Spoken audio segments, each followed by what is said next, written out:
All right, so here we go. Quick summary on their turn. So back on US, you can see they built 2 fighters and a sub. So they built 3 over here this time, and then had to build a new transport and a couple infantry. You can see he moved his main fleet down here to the Solomon. So this makes things a little bit tricky because of all these stinking subs that he put all over the place. The trick with the subs, right? You know, he's got one in each of these, is I can't just use a transport to sacrifice in there. So that means I'll have to use a destroyer to go ahead and kill the sub if I want to sacrifice a transport, like I was talking about earlier when it comes to Japan's turn. I honestly haven't really figured out what I'm going to do for Japan's turn yet. I'm still thinking on that. I'll figure it out. If I move the whole thing to 62, then that opens a door for him to come in here and use destroyer. Whoops. Come down here and use destroyer blocks. Even if I throw a couple destroyer blocks in here, he can plow through those and then, you know, get in here and then block me back, and then it's, you know, we're in trouble. So really, when he's sitting here in the Solomons, I really ideally want my fleet in 48, because then we can prevent him from coming over here or here. You know, 61 is a kind of a backup because I can block. But then I need enough to be able to reach to dead zone C zone 46, because he can slide into 46 where my fleet can't reach, only my air could reach. So I need to have some subs in reach of here, which leads to my other option is doing something crazy like going up to Alaska, but bringing subs down here with air that could reach down here, and, you know, dead zone some areas, or even 59 or maybe 57. I don't know. There's lots of different possibilities of what I could do. I really want to get more units over to the mainland up here, as well as pushing them this direction. So ideally, yes, I'd rather come in here, and the question is, do I just sacrifice a destroyer and a transport? Because if I use a destroyer to kill one of these, then, well, yes, of course, he's going to use a sub to kill my destroyer, or, you know, with air. So I'd trade a destroyer with a sub. I still have enough of an advantage in the fleet that may not be a bad idea, and that may be the way I go, but that does mean I'm sacrificing a transport and one less unit I can, you know, or 2 more units I can't shuttle around. Good news, I don't have to worry about Japan getting hit. None of his transports, living transports, that one's going to die, will be in range. Let's see, Russia, he bought 6 infantry, and you can see he took Kaza. Interesting, he went kind of heavy in Kaz. Oh, wait, no, that's last time. I'm like, what in the world? Like, that does not make sense. Okay, so yeah, he had to attack Kaza. I had people there. He blitzed a tank somewhere or another. You know, it went back into an Archangel. Okay, so he was able to blitz Arch, and then he ended up moving a non-combat move to an infantry in there. I had an infantry and artillery. He didn't lose any when he attacked there. Lucky him. And so that's where we're at. That's not where I wanted to go. Here we go. So I'm going to buy 11 infantry, 3 artillery. I had 45 IPC this time, so I went ahead and bought 1 less artillery just to get the extra unit. And we're going to make some turns here.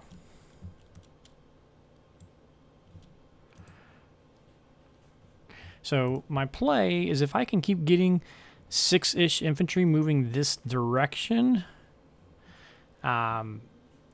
which is going to be challenging when UK is fully trading up here, then I've got 6 units coming this way, plus 4, plus 2, so I'm building 12 ground a turn going to the front, versus his building currently 6 infantry a turn for Russia, flying in 2 fighters a turn, and then having the US on call.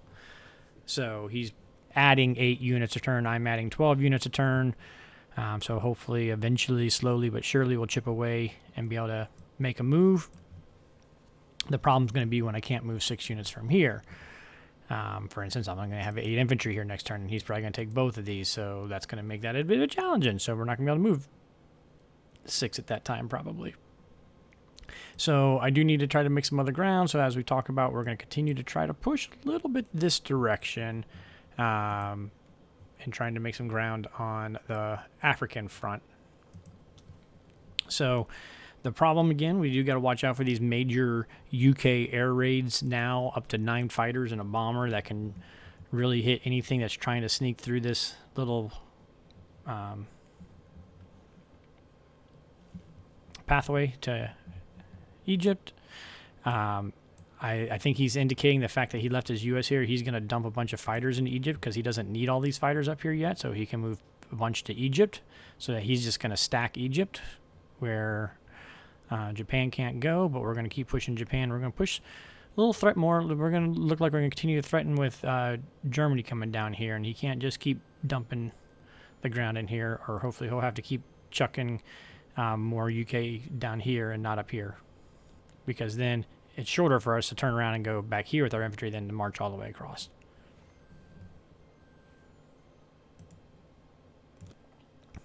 Okay, so I had to step away, and I know it seemed like just a split second for you guys, but it was about 30 minutes for me. And so I don't remember exactly what I was saying, so I apologize. There's a break in the train of thought there, but we are ready to do our movements.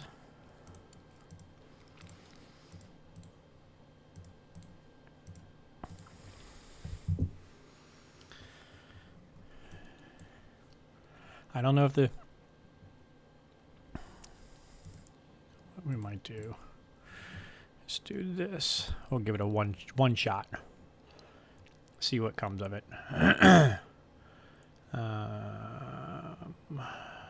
me check something.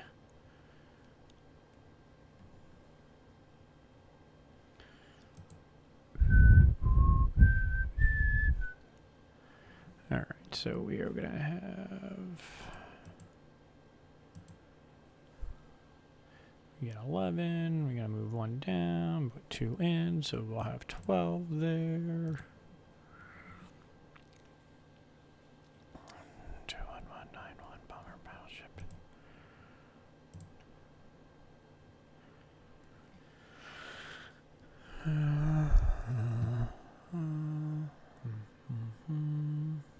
We will have 1 artillery there as well.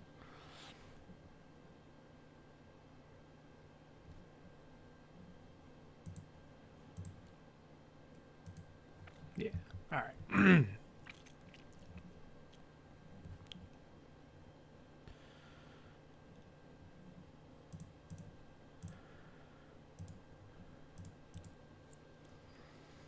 think we'll give it a 1-round shot, see if we get lucky. If we do, wonderful. If we don't, not as wonderful. Although, do I really want to even trade 2 for 1? I don't even know that I really want to even do that.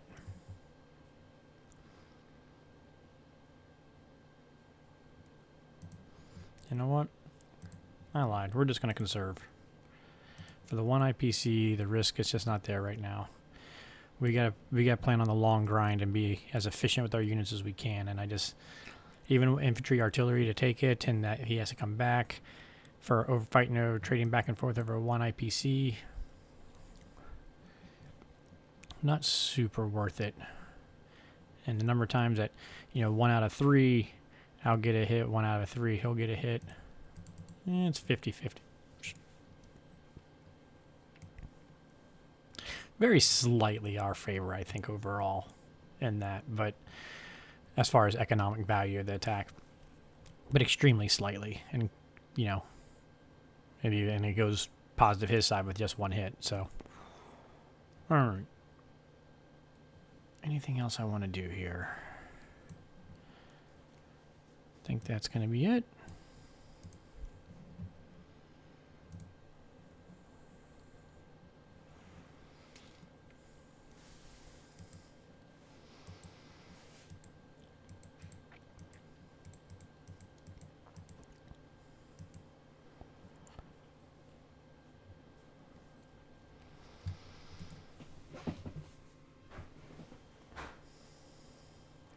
Bomber missed. Come on, Bomber.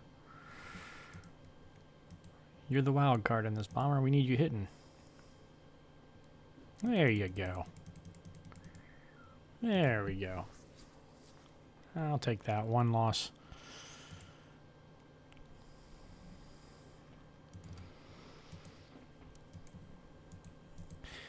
This, of course, is an important one to win because we need that the money. Good job. So if I remember, I'll pull up. I have been keeping my scorecard on this one, so I'll pull that up in just a minute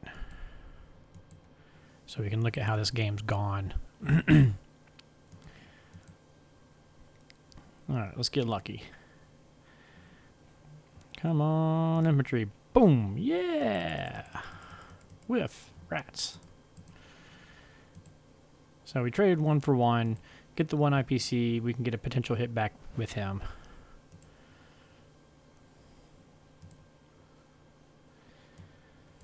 You know, 1/3 of the time we'll get a hit back on an infantry attacking, so that'd be a 2+2. This is +1, so it basically balances his own value out, but does require him to use units to take it. Alright, let's get our train going here. We don't need these guys anyway, so we're going to bring them back, as well as these guys back.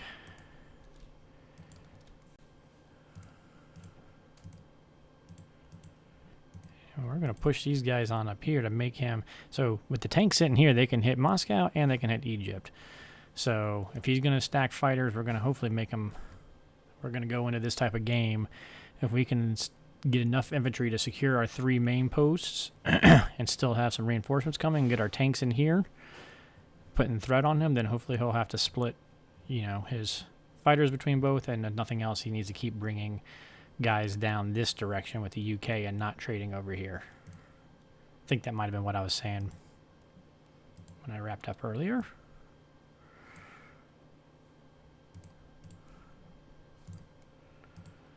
Alright, so what we got marching in here? We got 7 infantry, 4 tanks.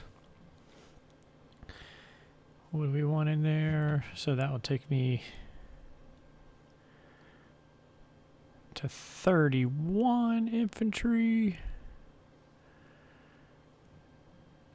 Hold up, that's not right.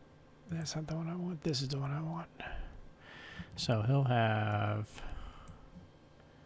next turn, 49 infantry that can attack. We gotta correct these. 3 artillery, 4 tanks and a fighter. So we've got 4 tanks coming in here. Right, yep. 4 tanks coming in. We got 7 infantry coming in. I need to have... I think it's gonna be right around 20...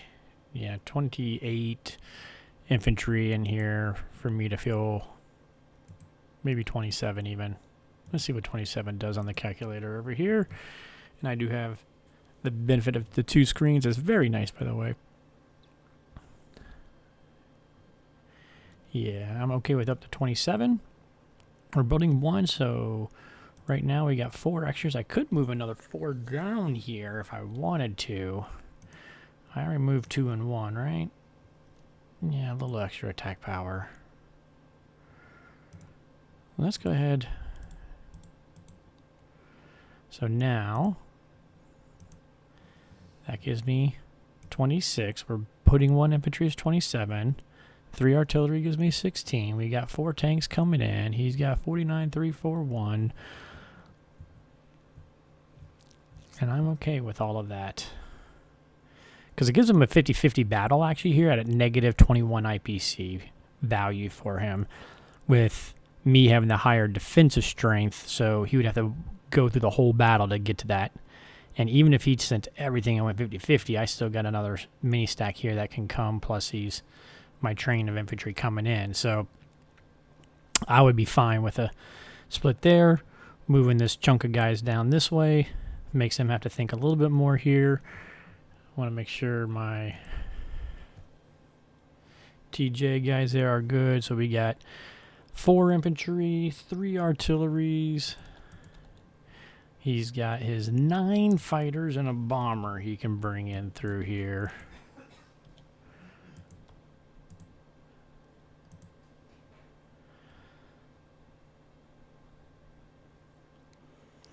And that would be to my advantage. IPC wise, and being that those are his defensive units as well, I'm okay with that. So, so yeah, I'm okay with just the 2 infantry going up there to protect my Japan guys for right now. And then let's see here. So these guys I'm pushing here. So I'm pushing 6 infantry and artillery down into Persia here. These may or may not continue on to Africa. They may just step right back. I just don't need them sitting here to help my stack. Coming here, they can trade here. They also make him have to think about Egypt. And so hopefully they make him continue to shuck some more units down here to North Africa to walk across to match the guys I got marching this way. But like I said, the good news from there, if he marches them all the way into here, then at the last second I go 1, 2, I'm back here. He can't go 1, 2, 3, 4, come back to trade. So it'll be to my advantage. I'll be quicker strike. Of course, he'll then have a stack here that when I go here, he comes here. I go here, he comes here. I go here, he takes India. But I'm okay with them taking India. At that point, he won't have a whole as much of a stack here. Now, again, he is using these guys. So hopefully it won't be enough that we can come back and then retake India again. So that's what it's going to look like, is he'll build up a stack here, I'll build up a stack here until I get enough to take Moscow. The question will be, will he have gotten enough stack to take India and hold India when I come back down? So, all right, I'm going to pause the video for a second here. Or actually, it won't pause yet. Let me finish my turn, I guess. Did I finish all my non-combats? They're done, they're done. They're marching across. Moving tanks, moving tanks, moving down.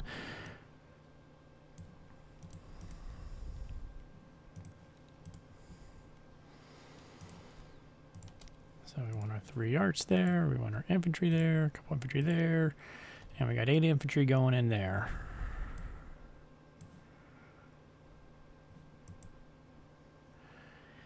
You know, something I just realized too late is he can do a med shuck here instead and attack these guys and trade here while moving guys over. And I can't really defend against that, but that will kind of, his shucking will be slow if he does that. So I don't know if that's an advantage for him or not.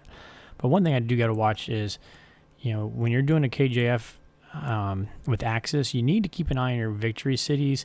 Now, I'm doing pretty well here, but when the Allies get in here and they've got, you know, if they've got the Philippines and India, that takes them on up to 7. They're threatening here into Shanghai would be 8. And they're trading, you know, into France would be 9.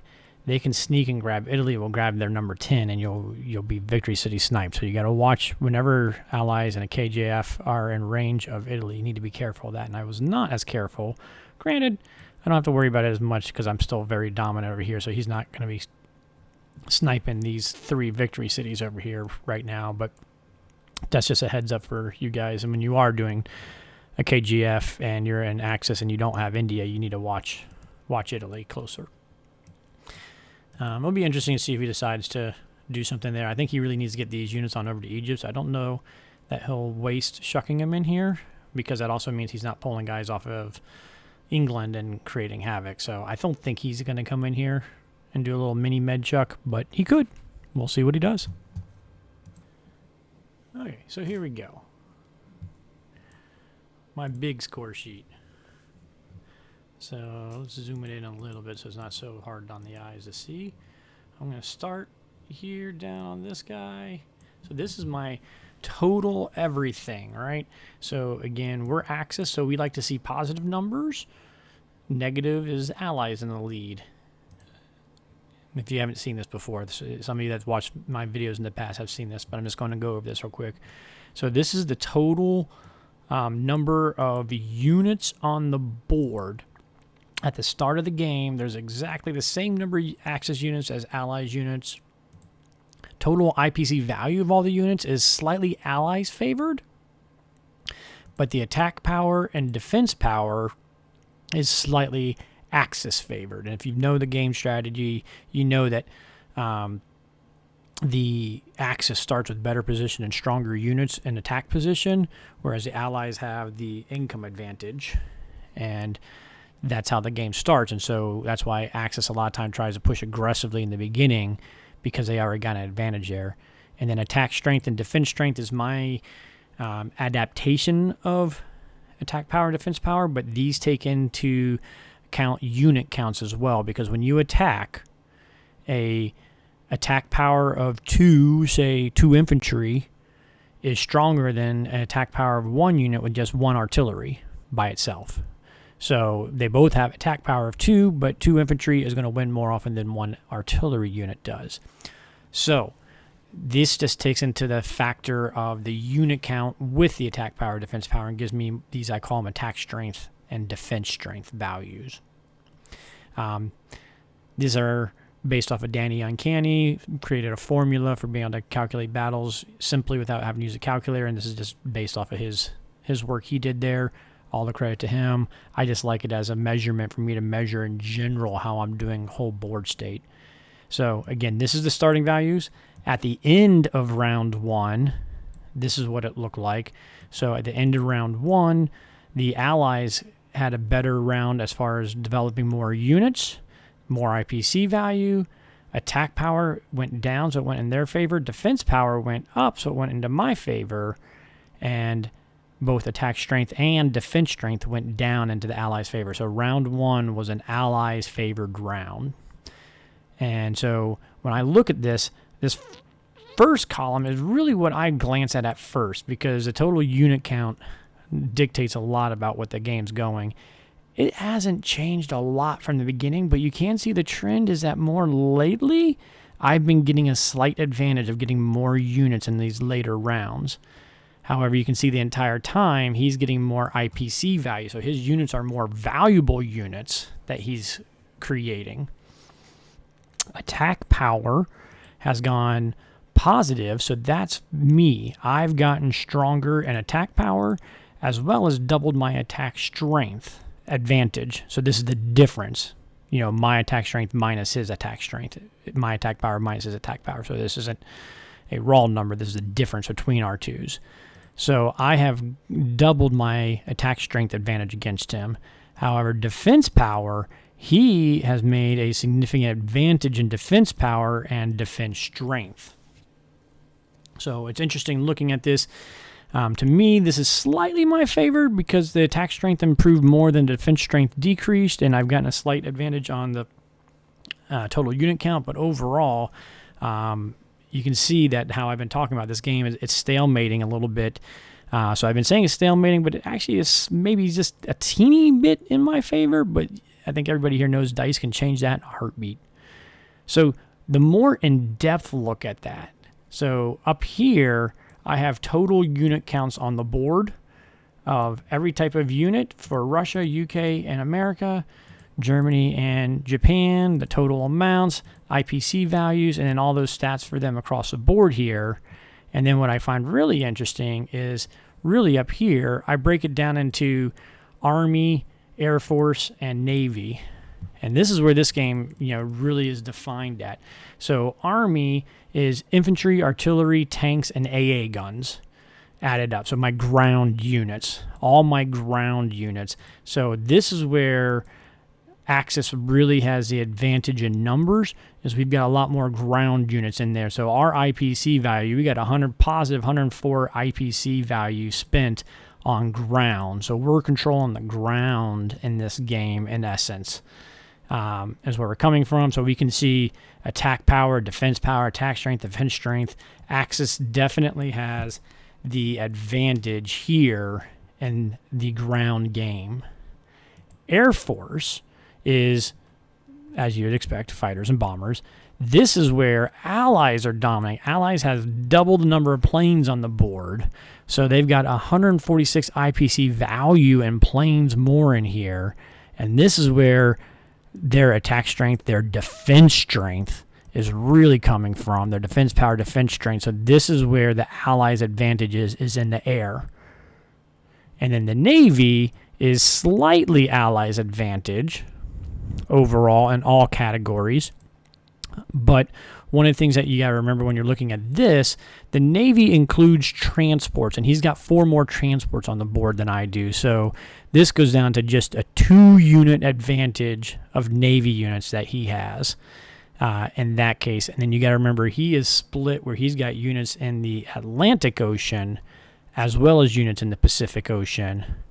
So when we look at the Atlantic, here is 1, 2, 3, 4, 5, 6, 7, 8 of his units of that advantage is over here. We take out the transport. We still got 5 of his non-transport advantages over here of the 2. Plus, he's got this one sub kind of sitting out by itself, although it's eventually going to probably meet up with the other guys now. So I'm not going to count that. But 5 are separate from the main battle. So now, over here on the main side, that means I've got 3 more boats than he does, war boats, than he does over on this side. So going into round 9 for Japan to be going toe-to-toe with the U.S. in that regards is a good thing, because of all his plans, as he builds more carriers, he'll be able to overwhelm here. But the moment he does that, I'll overpower him in here because he's using his fighters for defense here as well as for attacking. So it's all going to be a timing thing. Who breaks first? Does he flinch? Does he move these to take over Japan and then I take Moscow? Or does he continue to pump into here and just defend here and slowly build this? And I got to continue to match him.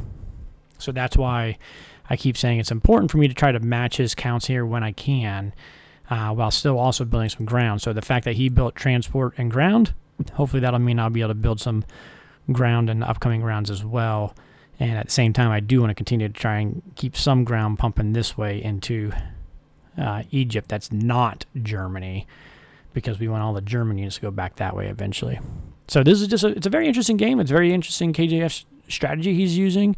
Mray, he's one of the, I'll tell you this, I think he's one of the best guys on just playing the board, looking at the board and playing what he sees and sees where he sees advantage. So he saw this advantage up north that I opened up that door, and he's taken advantage of it and created this little airfield up here that is just creating a massive headache for me.